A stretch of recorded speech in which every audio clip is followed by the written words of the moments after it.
बहुत ध्यान से, बहुत केयरफुली आप चूज करें कि आपको लाइफ में करना क्या है आगे 12th के बाद, क्योंकि इसी से आपका पूरा फ्यूचर डिसाइड हो जाता है।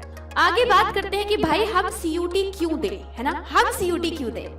बाकी बच्चे भी तो है जो बिना सीयूटी के भी एडमिशन कहीं ना कहीं ले लेंगे, तो फिर आप सीयूटी की क्या जरूरत पड़ी, हम सीयूटी क्यों दें। बहुत सारी दिक्कतें यहाँ पर आएंगी क्योंकि अभी आपके लिए नया नया है, बट डरने की कोई जरूरत नहीं, सब कुछ आपको हम लोग कराएंगे, ठीक है। आप अपने मैथ्स के अंदर कंप्लीट स्कोर कैसे कर सकते हो, मतलब आउट ऑफ आउट स्कोर कैसे कर सकते हो, तो देखो 3 चीजें मैं आपको यहाँ पर बताने वाली हूँ। सबसे पहले हम लोग भी अपना बैच लेकर आ रहे हैं फॉर सीयूईटी। बेटा सीयूटी के लिए आपका बैच आ रहा है, ठीक है जी। सीयूईटी के लिए हम लोग बैच लेकर आ रहे हैं जिसमें आपकी रजिस्ट्रेशन ऑलरेडी ओपन है, तो आप इनरोल कर सकते हैं।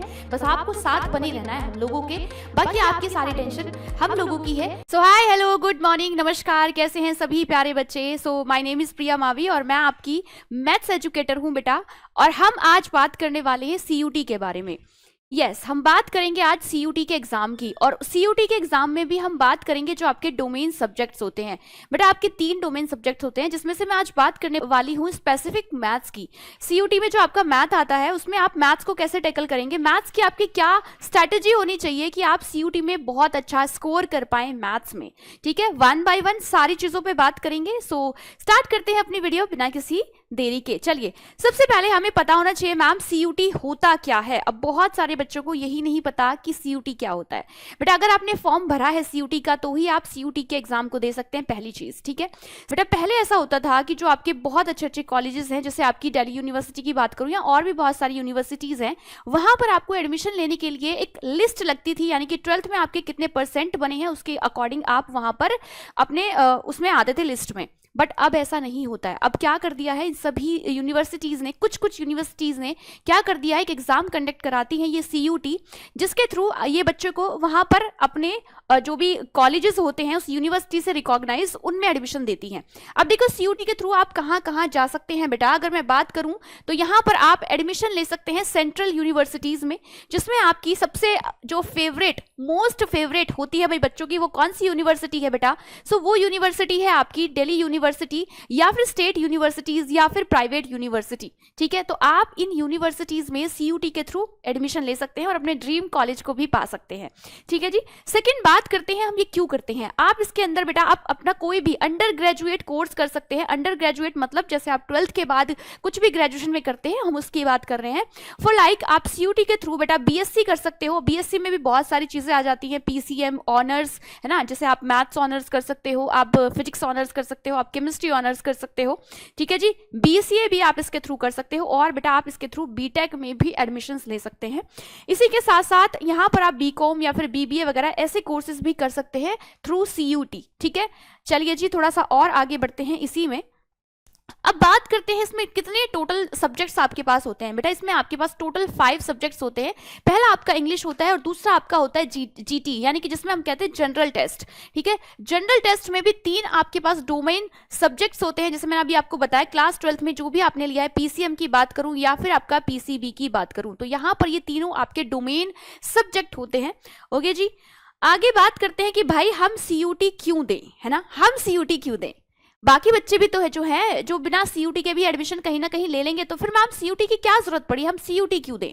ये सबसे बड़ा क्वेश्चन होता है बच्चों के दिमाग में। जब आप किसी और को बताते हैं कि भाई हम सीयूटी दे रहे हैं, तो दूसरा बच्चा भी पूछता है भाई तुम सीयूटी क्यों दे रहे हो। तो आपके पास कुछ चीजें ऐसी होती हैं कि आप उसको बता सकें कि भाई हम सीयूटी क्यों दे रहे हैं, है ना। आपको भी पता होता है जो बच्चे सीयूटी का फॉर्म भरे कि आपने क्यों सोचकर ये सीयूटी चूज किया। देखिए बेटा, सबसे पहले आपको एक ऑसम एक्सपोजर मिलता है, यानी कि आप अच्छी यूनिवर्सिटीज में जाते हो जो रिकॉग्नाइज होती है, उन यूनिवर्सिटीज में जाते हो। कूल एनसीआर लाइफ आपको वहां पर देखने के लिए मिलती है। एनसीआर की यूनिवर्सिटी जैसे कि आपकी डी हो गई, वो अपने आप में ही बहुत बड़ी यूनिवर्सिटी है, फेमस है। सो वहां की जो आपकी एनसीआर लाइफ होती है वो लोगों को बहुत अट्रैक्ट भी करती है, हालांकि वो बहुत नेक्स्ट लेवल भी होती है कई चीजों में। डिसेंट प्लेसमेंट आपको मिलता है और नेटवर्क आपके अच्छे होते हैं। प्लेसमेंट मतलब जब आप वहां पर कर रहे होते हैं अपना ग्रेजुएट, बहुत सारे कोर्सेज में आपको साथ के साथ ही प्लेसमेंट भी मिल जाता है, यानी कि जॉब मिल जाती है। अगर मैं बात करूं बेटा lesser fee compare to the private colleges, यानी कि यहाँ पर आप कम पैसों में ही प्राइवेट कॉलेज के कंपैरिजन में अपना कोर्स कंप्लीट कर पाते हैं थ्रू CUET। ठीक है जी, चलिए आगे बढ़ते हैं। अब आपका एम क्या होना चाहिए, CUT दे रहे हैं, जैसे आप CUT दे रहे हैं तो आपका एम क्या होना चाहिए CUT में, गोल क्या होना चाहिए आपका CUT में। बेटा आपका स्कोर 100% करने के लिए आपको एम रखना है, आपको पूरी कोशिश करनी है कि आपको 100% आए।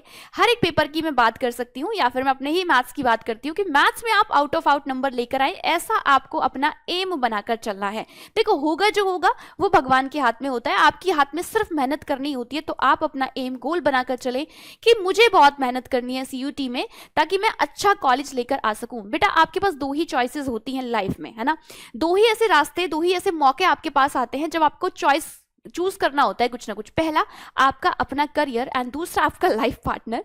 ऑफ कोर्स दूसरी वाली चॉइस अभी आपके पास नहीं है दूर दूर तक भी, बट पहली चॉइस, सबसे इंपॉर्टेंट चॉइस आपके पास है। बेटा अगर ये चॉइस आपकी सही हुई ना, दूसरी चॉइस आपकी इसी पे कहीं ना कहीं डिपेंड करती है। ठीक है, सो पहली चॉइस आपका करियर सबसे इंपॉर्टेंट चॉइस होती है। सो इसीलिए बहुत ध्यान से, बहुत केयरफुली आप चूज करें कि आपको लाइफ में करना क्या है आगे 12th के बाद, क्योंकि इसी से आपका पूरा फ्यूचर डिसाइड हो जाता है। ठीक है जी, चलिए आपको ट्राई करना है कि आप 100% स्कोर करें हर एक टेस्ट में। टेस्ट मतलब जो आपके सेक्शंस हैं। ठीक है बेटा, अब देखो इसका पैटर्न जान लेते हैं थोड़ा सा कि भाई पैटर्न क्या रहने वाला है इस पेपर का। अगर मैं आपसे बात करूं पैटर्न क्या होता है, तो पहली चीज बेटा MCQ पैटर्न होता है, यानी कि MCQ फॉर्म में आपको क्वेश्चंस यहाँ पर देखने के मिलेंगे। अभी तक आप 12th पास आउट करके आओ तो आपका कैसा पेपर होता था, सब्जेक्टिव होता था, कुछ MCQs आते थे, उसके बाद आपको लिखने होते थे आंसर। ठीक है, बट यहाँ पर आपका कंप्लीटली पेपर जो होगा वो MCQ फॉर्म में होगा। MCQ फॉर्म में होगा तो आपको बहुत सारी दिक्कतें यहां पर आएंगी, क्योंकि अभी आपके लिए नया नया है, बट डरने की कोई जरूरत नहीं है, सब कुछ आपको हम लोग कराएंगे। ठीक है, अगर मैं बात करूं बेटा मोड ऑफ एग्जाम की, मैं बात करूं तो एग्जाम कैसा होता है आपका, कंप्यूटर बेस्ड टेस्ट होता है ना, कंप्यूटर बेस्ड आपका CBT टेस्ट होता है। टोटल क्वेश्चंस जो आपके पास आते हैं बेटा 50 क्वेश्चंस आते हैं हर एक टेस्ट पेपर की। मैं मैथ्स की बात कर रही हूं तो 50 क्वेश्चंस आते हैं आपके मैथ्स में। कितने आते हैं भैया, 50 क्वेश्चंस आते हैं बेटा आपके मैथ्स में। ठीक है जी, मैथ्स में 50 क्वेश्चंस होते हैं आपके पास। यहां पर कितने होते हैं भाई, 50 क्वेश्चंस होते हैं आपके मैथ्स में। ठीक, इसी तरीके से बाकी सब्जेक्ट्स में भी होते हैं। ड्यूरेशन की अगर हम बात करें तो बेटा ड्यूरेशन आपको 1 आवर की मिलती है, मतलब हर एक सब्जेक्ट की 1 आवर की मिलती है। मैथ्स की बात करूं तो मैथ्स में आपको 60 मिनट्स मिलते हैं। कितने मिलते हैं, 60 मिनट। ड्यूरेशन कितनी होती है बेटा मैथ्स के पेपर में, मैथ्स में आपके 50 क्वेश्चंस आएंगे और 50 क्वेश्चंस को करने के लिए आपको 60 मिनट्स मिलेंगे। अब आप सोचिए एक क्वेश्चन को करने के लिए आपके पास बहुत समय होता है, तो ऐसा नहीं है कि बहुत बड़ी कोई चीज है, आप मैथ्स में अच्छा स्कोर आराम से कर सकते हो। ठीक है, उसके बाद अगर मैं बात करूं शिफ्ट की बात करूं तो शिफ्ट बेटा वो डिपेंड करती है, शिफ्ट डिपेंड करती है कि कितने सारे कैंडिडेट्स ने फॉर्म को फिल किया है ना, कितने मल्टीपल शिफ्ट भी हो जाती है जब बहुत सारे फॉर्म्स आ जाते हैं, तो शिफ्ट का अभी आपको नहीं टेंशन लेना है। अगर मैं मार्किंग स्कीम की बात करूं तो एक करेक्ट क्वेश्चन के लिए आपको 5 मार्क्स मिलते हैं। ठीक है भाई, एक करेक्ट क्वेश्चन के लिए अगर आप एक आंसर सही दे देते हो, एक क्वेश्चन का आंसर अगर आप सही देते हो तो उसके लिए आपको 5 नंबर मिलते हैं। एक क्वेश्चन का आंसर करेक्ट देने के लिए बेटा यू हैव 5 मार्क्स, आपको 5 नंबर दिए जाते हैं एक करेक्ट आंसर के लिए। हाँ, एक और बात, नेगेटिव मार्किंग भी है। नेगेटिव मार्किंग भी है बेटा। अगर आप यहां पर नेगेटिव मार्किंग की बात करूं तो मैं -1 यानी कि 1 नंबर की नेगेटिव मार्किंग है। ठीक है, एक क्वेश्चन को अगर आप सही करते हैं तो आपको 5 मार्क्स मिलते हैं, लेकिन अगर आप एक क्वेश्चन को गलत करते हैं तो वहां पर आपका -1 हो जाता है। ठीक है, तो -1 हो जाता है। सही करोगे तो 5 मार्क्स मिलेंगे क्वेश्चन के, और गलत करोगे तो -1 हो जाएगा आपका। ओके, अंडरस्टूड इतनी बात। चलिए आगे बढ़ते हैं। अब देखो यहां पर आप अपने मैथ्स के अंदर कंप्लीट स्कोर कैसे कर सकते हो, मतलब आउट ऑफ आउट स्कोर कैसे कर सकते हो। तो देखो 3 चीजें मैं आपको यहां पर बताने वाली हूं। सबसे पहले आपको अपना 12th का सिलेबस बहुत अच्छे से कवर अप करना है। मैं जानती हूं बच्चे अभी 12th से ही आए हैं तो सारा सिलेबस आपका ऑलरेडी कवर अप है, आपको थोड़ा सा बस उसको रिवाइज करवाने की जरूरत है बेटा, थोड़ा सा और उसको अच्छे से करने की जरूरत है। पहली चीज, हर एक बच्चे का 12th का कंप्लीट सिलेबस होना चाहिए लेटेस्ट NCERT के अकॉर्डिंग। ठीक है, दूसरी चीज आपको जो मैथ्स में अच्छा स्कोर करने के लिए आनी चाहिए वो क्या होती है, वो होती है बेटा यहां पर देखो MCQ पेपर है ना, यहां पर हम MCQ पेपर दे रहे हैं तो इसका मतलब हमें वो बड़े बड़े क्वेश्चंस, बड़े बड़े लॉन्ग मेथड्स की नीड नहीं होती। आप 12th में बहुत आपने देखा होगा एक क्वेश्चन को करने के लिए बहुत 3-3 4-4 पेजेस भी भरने पड़ते हैं, उसकी जरूरत यहां पर नहीं है और ना ही हम ऐसा कर सकते। तो यहां पर आपको टेक्निक्स आनी चाहिए पेपर को सॉल्व करने की। बेटा टेक्निक्स मतलब शॉर्ट ट्रिक्स पता होनी चाहिए। उसमें क्या क्या आ सकता है, उसमें आपका एलिमिनेशन मेथड आ सकता है। जब आपके पास एक क्वेश्चन में 4 क्या होते हैं, ऑप्शंस होते हैं, तो आपको एलिमिनेट करना आना चाहिए। वो सबसे इजी पड़ता है कि आप हर एक ऑप्शन को एलिमिनेट करते जाएं और लास्ट में आप सही वाला ऑप्शन चूज करें। फिर दूसरा आता है हाफ सॉल्व। हाफ सॉल्व का मतलब है आप क्वेश्चन को आधा ही सॉल्व करें और आपको वहीं पर समझ में आ जाए कि आंसर क्या आने वाला है। अब ये कब समझ में आता है, जब आप बहुत सारी प्रैक्टिस करते हो। अगर मैं तीसरे की बात करूं बेटा, ये कहता है शॉर्टकट्स। शॉर्टकट मेथड आपको आने चाहिए। देखो मैथ्स में अगर एमसीक्यू आपका आ रहा है तो शॉर्टकट तो आपको आने ही चाहिए। तो ये सारी चीजें हम पढ़ने वाले हैं, शॉर्टकट, एलिमिनेशन मेथड, सारी चीजें हम बैच के अंदर आपको करवाएंगे। ठीक है, समझ रहे हो इतनी बातें। तो मैथ्स के अंदर अब आपको यहाँ पर लॉन्ग लॉन्ग चीजें करने की जरूरत नहीं है, शॉर्टकट बहुत ही इंपॉर्टेंट है ताकि आपके समय बचे। लेकिन बेटा दूसरी चीज आपको प्रैक्टिस, देखो प्रैक्टिस से तो कोई क्या ही बच सकता है, प्रैक्टिस तो हर जगह जरूरी होती है। वो कहते हैं ना practice makes a man perfect, तो यहाँ पर भी प्रैक्टिस करोगे तो हर चीज आपकी परफेक्ट होगी ही होगी। अगर मैं बात करूं बेटा मोर एंड मोर, जितनी आप प्रैक्टिस करोगे ना उतना अच्छा आप स्कोर करोगे। ये बात तो आप 12th में अब सीख भी गए होंगे कि भाई जितनी आप प्रैक्टिस करते हैं मैथ्स में उतने आपके अच्छे नंबर आते हैं, उतना आप पेपर में अच्छा कर पाते हैं, उतना ही आप कॉन्फिडेंस फील करते हैं। ठीक है, तो प्रैक्टिस भाई, मैथ में प्रैक्टिस कुछ, अगर मैथ में आपने प्रैक्टिस नहीं किया ना बेटा तो फिर क्या ही किया। मैथ्स तो प्रैक्टिस मांगता ही मांगता है। ठीक है जी। दूसरा बेटा पहली चीज आपको प्रैक्टिस करनी है, फिर आपको जो हम मॉक टेस्ट वगैरह देंगे वो मॉक टेस्ट भी अटेम्प्ट करने हैं ताकि आप समझ पाए कि आप कहाँ स्टैंड कर रहे हैं। अब थोड़ी सी मैं बात कर लेती हूँ, मैंने आपको ये मैथ्स के बारे में बताया, हालांकि मैंने अभी आपको यहाँ पर सिलेबस डिस्कस नहीं किया है, तो हम CUT मैथ्स का सिलेबस बेटा अगली वीडियो में डिस्कस करेंगे। बहुत जल्दी एक और वीडियो आएगी आपको जिसमें हम मैथ्स का CUT का पूरा सिलेबस डिस्कस करेंगे। हालांकि आपका 12th का ही सिलेबस है, बट कुछ चीजें आपको, छोटी मोटी चीजें हैं जो अभी अभी ऐड ऑन हुई हैं, कुछ चीजें हैं जो डिलीट हुई हैं, उन सब पे बात करेंगे बहुत जल्दी एक और वीडियो में। अब यहां पर मैं आपको छोटी सी और बात बता देती हूं कि भाई हम लोग भी अपना बैच लेकर आ रहे हैं फॉर CUET। बेटा CUT के लिए आपका बैच आ रहा है। ठीक है जी, CUET के लिए हम लोग बैच लेकर आ रहे हैं जिसमें आपकी रजिस्ट्रेशन ऑलरेडी ओपन है, तो आप इनरोल कर सकते हैं। बेटा 9th ऑफ मार्च से, कब से, 9th ऑफ मार्च से आपकी क्लासेस शुरू हो जाएंगी।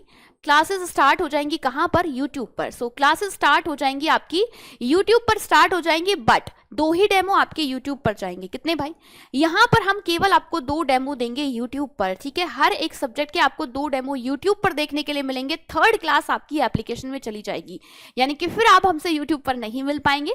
सो अगर कोई भी बच्चा एनरोल करना चाहता है बैच में वो कर सकता है। एक और चीज मैं आपको बता दूं, कंफ्यूज नहीं होना है, क्योंकि हिंदी मीडियम का भी हमारा CUT का बैच आएगा तो वहां पर आपको दोनों बैचेस देखने के लिए मिलेंगे। तो ध्यान रखना आपको इंग्लिश मीडियम का बैच खरीदना है जिसमें प्रॉपर आपको इंग्लिश में ही चीजें मिलेंगी। ठीक है, हर एक सब्जेक्ट की आपको प्रॉपर इंग्लिश में ही चीजें मिलेंगी। ठीक है, सो आप ये बैच आराम से परचेज कर सकते हैं। जब परचेज करें ध्यान रखना बेटा ऊपर UP board English medium RWA channel होना चाहिए। ठीक है, UP board English medium RWA channel, क्योंकि इसी चैनल पर आपको यहाँ पर इंग्लिश मीडियम का CUT का बैच मिलेगा।